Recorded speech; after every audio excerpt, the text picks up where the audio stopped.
అప్పుడు ఏలీహు మరలా ఇలాగూ చెప్పసాగెను, జ్ఞానులారా, నా మాటలు వినుడి, అనుభవశాలులారా, నాకు చెవియొగ్గుడి. అంగిలి ఆహారమును రుచిచూచునట్లు చెవి మాటలను పరీక్షించును. న్యాయమైనదేదో విచారించి చూతము రండి. మేలైనదేదో మనంతట మనము విచారించి తెలుసుకుందము రండి. నేను నీతిమంతుడను, దేవుడు నా పట్ల న్యాయము తప్పెను. న్యాయవంతుడనై యుండియు నేను అబద్ధికునిగా ఎంచబడుచున్నాను. నేను తిరుగుబాటు చేయకపోయినను నాకు మానజాలని గాయము కలిగినని యోబు అనుచున్నాడు. యోబు వంటి మానవుడెవడు? అతడు మంచినీళ్ల వలె తిరస్కారమును పానము చేయుచున్నాడు. అతడు చెడుతనము చేయువారికి చెలికాడాయను, భక్తిహీనులకు సహవాసియాయను. నరులు దేవునితో సహవాసము చేయుట వారికేమాత్రమును ప్రయోజనకరము కాదని అతడు చెప్పుకొనుచున్నాడు. విజ్ఞానము గల మనుషులారా, నా మాట ఆలకించుడి. దేవుడు అన్యాయమును చేయుట అసంభవము, సర్వశక్తుడు దుష్కార్యము చేయుట అసంభవము. నరుల క్రియలకు తగినట్లుగా ఫలము ఆయన వారికిచ్చును.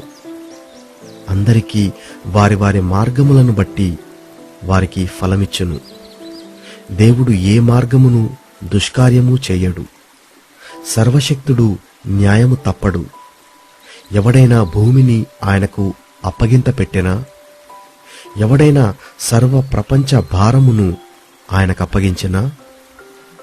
ఆయన తన మనస్సు తన మీదనే ఉంచుకొనిన ఎడల తన శ్వాస నిశ్వాసములను తన యొద్దకు తిరిగి తీసుకొనిన ఎడల శరీరులందరూ ఏకముగా నశించెదరు.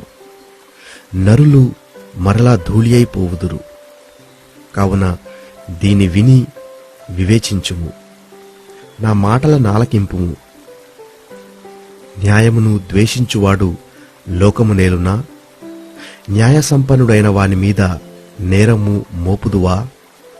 నీవు పనికిమాలిన వాడవని రాజుతోనైనను, మీరు దుష్టులని ప్రధానులతోనైనను అనవచ్చునా?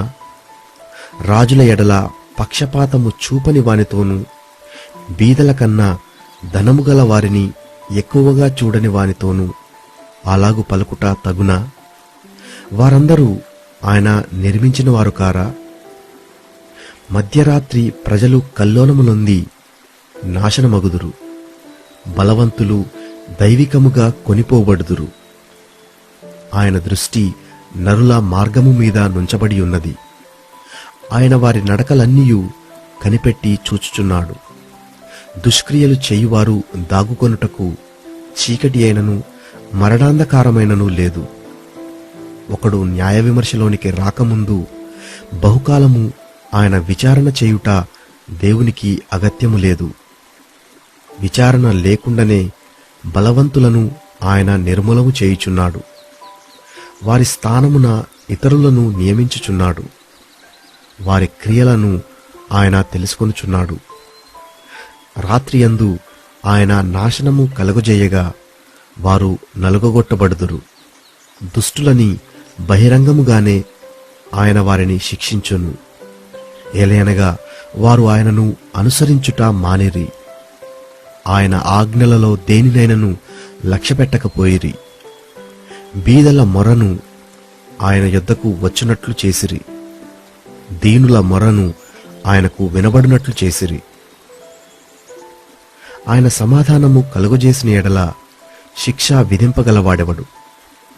ఆయన తన ముఖమును దాచుకొనిన ఎడల ఆయనను చూడగలవాడెవడు?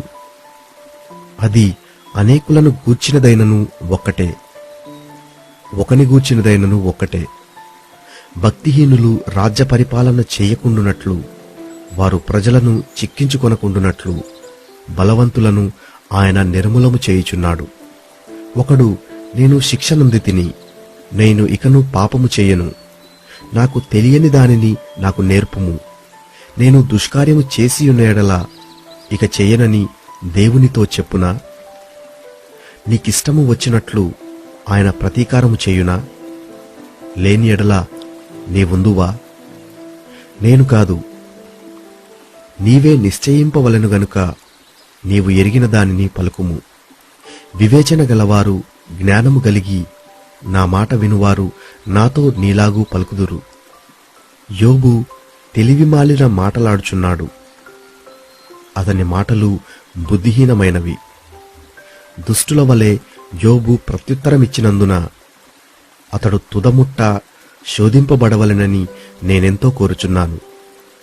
ఒకడు తన పాపమునకు తోడుగా ద్రోహము కూర్చుకొనుచున్నాడు. మన ఎదుట చప్పట్లు కొట్టి దేవుని మీద కాని మాటలు పెంచుచున్నాడు.